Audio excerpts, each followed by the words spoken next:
all just wide of short mid-wicket, in the air for a moment or two.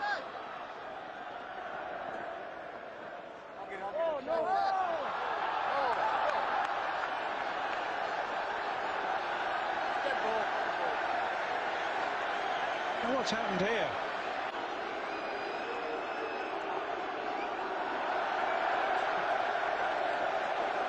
Well, that's what's happened, Charles. The ball's hit a pigeon, and the pigeon is no more.